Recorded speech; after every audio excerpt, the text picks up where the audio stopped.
Okay, monopolies. Monopolies, we recall, is the competitive spectrum where we have perfectly competitive firms. We've looked at marginally competitive firms, and at this end of the spectrum are monopolies.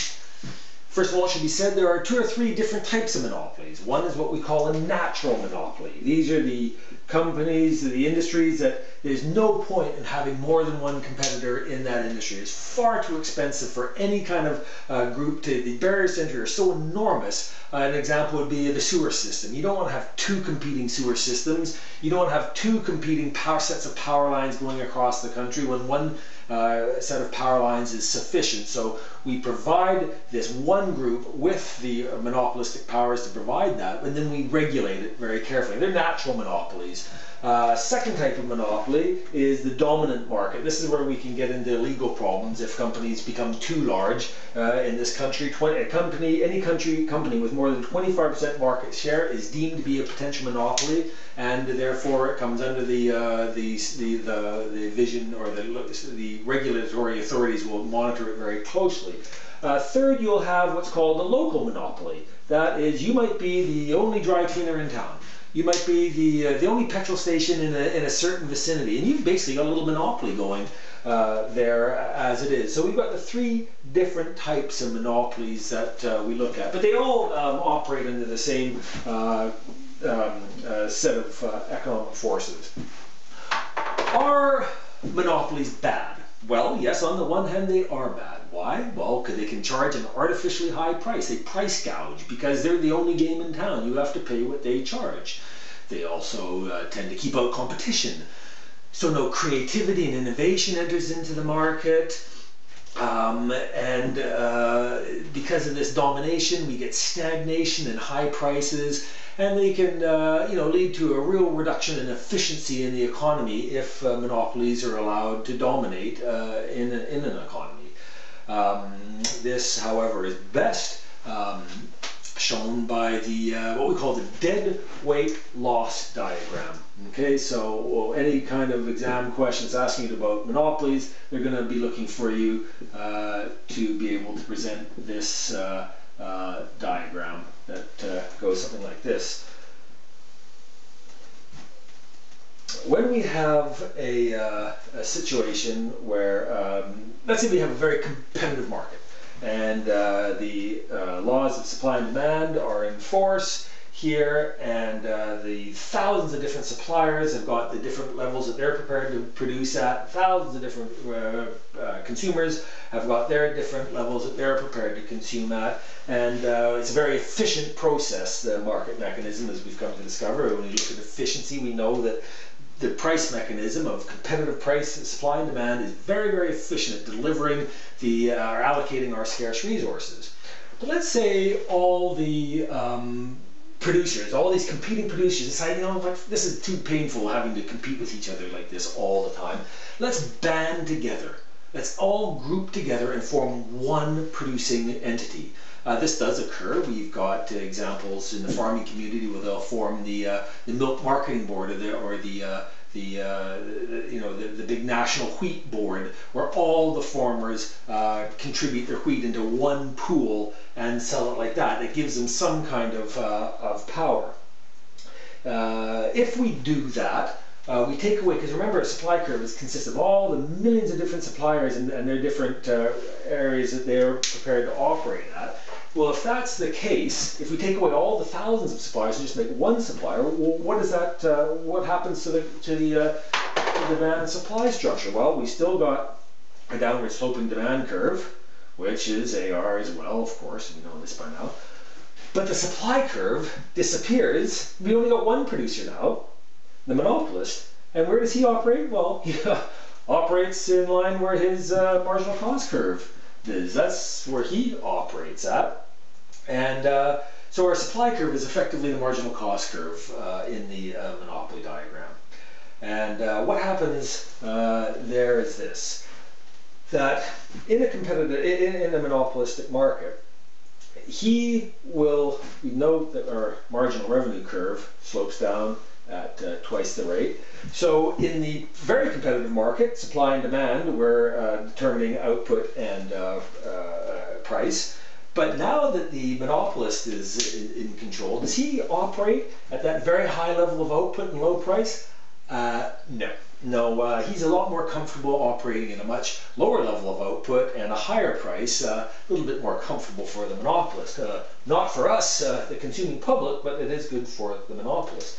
So where does he operate at? Well, our old chum MR equals MC is his level of output. So we can see that this is where they were operating at. So we've seen a contraction from Q1 to Q2. So it's a lower production in society. And at what price is the monopolist operating at? Well, he is operating up here instead of the lower price that he was operating it down here. So we've gone from P1 up to P2, which has been achieved through the contraction of output. Right, so what does that mean for the economy and for the society as a whole? It means this, that prior to operating a monopoly, when it was operating at this level and this level, what was our consumer surplus? The consumer surplus, as we've now learned, is the area between the demand curve and price equilibrium, and this was the amount of goods that people were prepared to pay at a higher price but didn't need to because the very efficient price mechanism was taking place. At the same time, the producer surplus looked something like this. And together, the producer surplus and the consumer surplus create what we call the net social benefit. That is what is generated through the competitive nature of the free market system. But that's not what happens anymore. Not when our monopolist is in town. What happens here, he operates at this reduced level. He's operating here now at this higher price. The higher price, as we know, shrinks the consumer demand. The consumer demand disappears now. Excuse me, the consumer surplus is significantly reduced. Of course, that's replaced by the producer surplus. Now remember, the producer is part of society, so the net social benefit is still this. Somebody is still benefiting, they're part of society, it's still there. But look, here's where the rub lies. Look at this. This part of output has disappeared. It's gone from society. They've taken it away and put up the higher price. So the monopolist benefits, that still gets to a benefit to society, but this part here, that's the dead weight loss. It's gone. We've lost it. The monopolist has come into town, taken that chunk, and that part of the output that we are happily consuming at a lower price is gone. That is the dead weight loss, as shown there. Right. So that's what's wrong with monopolies. But are monopolies all bad? Is everything they do bad? Well, not necessarily. You got to remember that because they're very large and they operate in these big, huge, high barrier to entry industries, their size allows them to make an abnormal profit. That abnormal profit allows them to invest in research and development and so on and so forth. So in many respects, the competitive markets, they're trying so hard just to survive, they don't have the time and the resources to look out into the future and design new products for the world.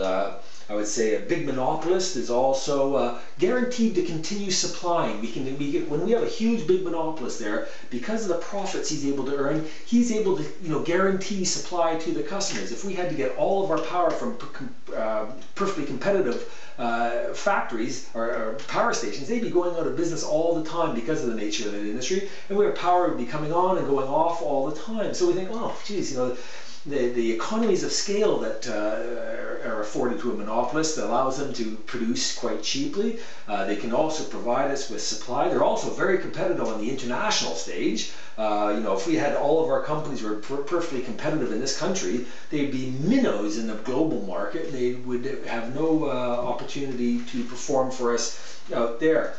And finally, I would say, if we're looking at the third type of monopolist, they're the local monopolist.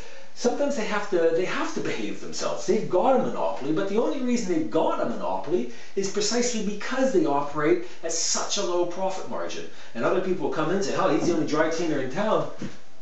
boy, is that the price he's charging? That's not worth competing with the guy then. So he's allowed to continue on his monopoly as long as he behaves himself and keeps his price down at a very competitive level. So the question is as to whether a monopoly is good or bad. You're almost certain to encounter this question in any kind of exam environment. Yes, on the one hand, they are bad because they're, the deadweight loss that they put, the higher price and lower output and lack of creativity. On the other hand, they've got tremendous benefits that does come with the economies of scale and so on that they generate. So hope that all sums it up in an exhaustive 10-minute clip for you. Hope that helps. Thanks.